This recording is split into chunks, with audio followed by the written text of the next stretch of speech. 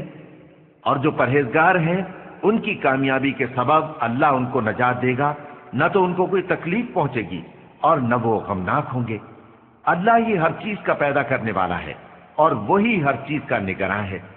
اسی کے پاس آسمانوں اور زمین کی کنجیاں ہیں، اور جنہوں نے اللہ کی آیتوں سے کفر کیا وہی نقصان اٹھانے والے ہیں۔ دعوت و ہدایت کی ایک ہنسی شفق لے کر میرے مصطفیٰ